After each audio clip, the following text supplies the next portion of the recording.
Hi everyone, मैं हूं शेख जबी। मेरे इस चैनल में आप सभी का स्वागत करता हूं। इस वीडियो में हम लोग बात करने वाले हैं कार्तिक आर्यन और अनीस बाज़मी, जो डायरेक्टर हैं भूल भुलैया 3 के राइटर और डायरेक्टर हैं।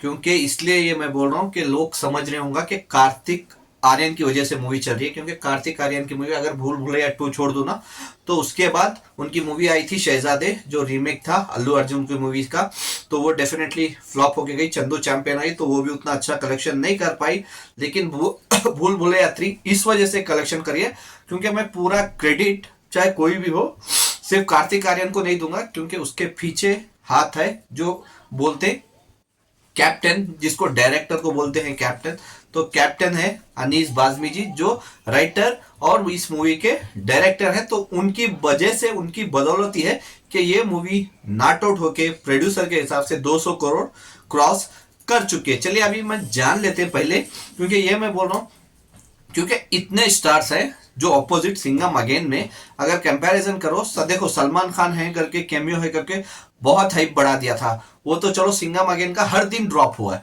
पहले दिन चलो 45 कुछ आया, फिर 43, फिर 35, फिर 15, 16 ऐसे ही नीचे आता ही गया, ऊपर चढ़ा नहीं है वो। अभी सिर्फ ये सैटरडे संडे थोड़ा बहुत जंप लिया था, तो उसके बाद डेफिनेटली अभी ड्रॉप ही लेगा। तो लेकिन भूल भुलैया का अगर देखें तो ऊपर नीचे हुआ है और अच्छा खासा कलेक्शन किया है, क्योंकि उतना हाइप बनाने के बाद Salman Khan, superstar Ajay Devgan, superstar Akshay Kumar, action king जिसको अभी यंग बोलते हैं टाइगर श्रॉफ, तो टाइगर श्रॉफ के साथ साथ रणवीर सिंह, अर्जुन कपूर की लास्ट मूवी मेरे को पता भी नहीं, चलो ये मूवी देख लेते हैं। अर्जुन कपूर जो नेगेटिव रोल में, करीना कपूर, श्वेता तिवारी, मतलब इतने सारे स्टार्स को लेके यहाँ पे सिर्फ थे माधुरी और विद्या बालन थे, और अगर मेन लीड एक्टर थे तो वो थे कार्तिक आर्यन, और मेन कैप्टन थे इस मूवी के अगर मैं बात करूं तो वो थे अनीस बाज़मी जी, जिन्होंने अच्छा खासा, मतलब ये बोल सकते कि क्लैश करके सिंघम अगेन को उतना बड़ा बजट, उतने स्टार्स रह के उस कलेक्शन को अगर बीट कर रहे, मतलब लाइफ टाइम कलेक्शन अगर आप बीट कर रहे ना, तो ये बहुत बड़ी बात होगी। तो बहुत बड़ी बात होगी इस मूवी के लिए, अनीस बाज़मी जी के लिए और कार्तिक आर्यन के लिए। चलिए पहले मैं जान लेते हैं कि पहले वीक में अगर मैं बात करूं तो पहला वीक इसका तकरीबन 168 करोड़ प्लस की इसने कमाई की थी प्रोड्यूसर के हिसाब से। अगर ट्रेड के हिसाब से बताऊं तो इसमें भी 10 करोड़ ऊपर नीचे है ही, तो 168 करोड़ 1 वीक में कमाई थी। लेकिन फ्राइडे था, इंपॉर्टेंट था, सेकेंड वीक शुरू हो रहा था, क्योंकि जैसे मैं अभी बता रहा हूं फ्राइडे 3 दिन अच्छा खासा कमाएगी, जो संडे कमाई उसके बाद वो फिर उतना ज्यादा कलेक्शन नहीं कर पाएगी। अभी तो लास्ट था वो संडे जितना भी ज्यादा कलेक्शन किया था, अभी जाहिर सी बात है ड्रॉप ही होगा।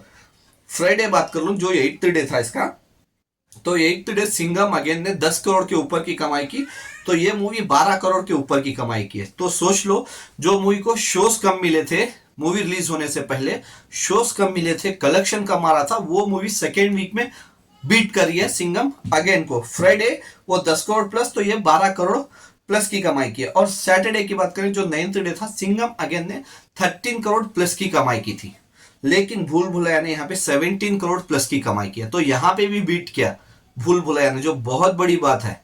ठीक है, तो संडे था, तो संडे को सिंघम अगेन ने तकरीबन 14 करोड़ प्लस की कमाई की थी, लेकिन यहाँ पे भूल भुलैया ने यहाँ पे भी बीट किया और 18 करोड़ प्लस की कमाई की। तो इसने कमाए सेकेंड वीकेंड में तकरीबन 47 करोड़ प्लस की कमाई की है, और सिंघम अगेन ने तकरीबन 38 करोड़ प्लस की कमाई की। तो डेफिनेटली ये 3 दिन भी बीट किया, और शायद मंडे भी ये बीट कर दे। और इसका टोटल कलेक्शन मैं बताऊं, इसका अब तक का प्रोड्यूसर के हिसाब से इंडिया नेट अब तक कमाई है 216 करोड़, 216 करोड़ कमाई कर चुकी है, जो सिंघम अगेन से थोड़ा ही पीछे है, क्योंकि सिंघम अगेन तकरीबन 225 करोड़ कमाई की है, तो ये 216 करोड़, मतलब 9 करोड़ का ही डिफरेंस है। तो ये शायद लाइफ टाइम में डेफिनेटली इसको क्रॉस करके सिंघम अगेन से आगे चले जाए, वो तब देखते हैं।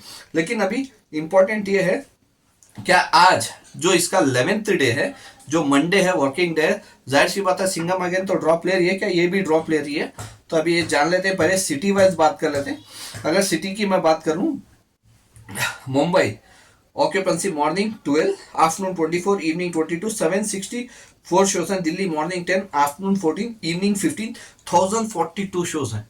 जबकि सिंघम अगेन के दिल्ली में 800 प्लस शोज हैं, तो ये 1000 प्लस शोज हैं। तो यहीं पे मेन फर्क पड़ जाता है कि शोज यहाँ पे भूल भुलैया सिर्फ अमाउंट में ही नहीं, मतलब कलेक्शन पे ही नहीं, शोज में भी सिंघम अगेन को पीछे छोड़ रही है अपने सेकेंड वीक में। अगर पुणे की बात करूं, मॉर्निंग 12, आफ्टरनून 16, इवनिंग 16, 312 शोज हैं। Bangalore morning 12, afternoon 18, evening 18, 196 shows हैं। Hyderabad morning 7, afternoon 22, evening 11, 129 shows. Kolkata morning 9, afternoon 14, evening 21, 267 shows हैं। Ahmedabad morning 8, afternoon 15, evening 14, 454 shows हैं। Chennai morning 12, afternoon 19, evening 24, 29 shows हैं। Surat morning 9, afternoon 17, evening 30, 249 shows हैं। Jaipur morning 13, afternoon 19, evening 22, 141 shows हैं। Chandigarh morning 7, afternoon 9, evening 12, 136 shows हैं। Bhopal morning 6, afternoon 11, evening 12, 68 shows हैं। Lucknow morning 12, afternoon 16, evening 20, 189 shows हैं। जो अच्छे खासे शोज इसको, मतलब सिंघम अगेन को ये बीट कर रही है, मतलब कलेक्शन में ही नहीं, शोज में भी बीट कर रही है। अगर ऑक्यूपेंसी की बात करें तो उसकी occupancy, morning occupancy overall 7% plus थी, लेकिन यहाँ पे भूल भुलाए की 10% प्लस है, मतलब 10% के ऊपर की ऑक्यूपेंसी है, जो बहुत अच्छा है। इवनिंग की उसकी 15% थी, लेकिन इसकी 16% के ऊपर है आफ्टरनून की, और इवनिंग की ऑक्यूपेंसी भी उसकी 15% ही थी, तो इसकी भी 16% प्लस ही है, मतलब ऑक्यूपेंसी थोड़ी बहुत ज्यादा है। तो डेफिनेटली अगर ऑक्यूपेंसी ज्यादा है तो जाहिर सी बात है कलेक्शन भी थोड़ा बहुत ज्यादा ही आएगा। अगर आज का कलेक्शन मैं बताऊं तो 11th डे का जो मंडे था, तो सिंघम अगेन तकरीबन 3 से 4 करोड़ कमा रही है, तो ये तकरीबन 4 से 5 करोड़ कमा सकते हैं, मतलब सिंघम अगेन के आगे ही रहेगी, मतलब पीछे नहीं रहेगी ये, तो उसके आगे ही रहेगी। तो डेफिनेटली अगर ये 4 से 5 करोड़ पकड़ लो, या 5 करोड़ भी पकड़ लो, तो ज्यादा से ज्यादा पकड़ लो, तो ये डेफिनेटली 220 करोड़ अपने 11 दिन में क्रॉस कर लेगी, जो इसके लिए बहुत अच्छा है, क्योंकि इसका बजट तकरीबन 125 से 150 करोड़ बताया गया है। तो डेफिनेटली ये मूवी ब्लॉकबस्टर हो चुकी है, लेकिन सिंघम अगेन अभी तक नहीं हुई है। इसका लाइफ टाइम कलेक्शन जब तक आएगा, तो ये डेफिनेटली मैं बोल सकता हूँ शायद सिंघम अगेन से आगे ही चले जाए। इंपॉर्टेंट यही है कि इसको सिर्फ अभी 2 ही दिन है, तो उसके बाद जैसे मैंने बताया कि कंगुआ मूवी रिलीज होने वाली, तो शायद इसके शोज भी थोड़े बहुत कम हो जाए, तो वो डिसाइड करेगा कंगुआ मूवी के रिव्यूज पे, और जनता उसको कैसे पसंद करती है उसके ऊपर डिपेंड करेगा कि इसके 3rd वीक में शोज कितने रहेंगे। तो आपके हिसाब से क्या लगता है, क्या भूल भुलैया 3 सिंघम अगेन के लाइफ टाइम कलेक्शन को बीट कर पाएगी या नहीं? आप मेरे को कमेंट्स करके बता सकते हैं। Bye, take care.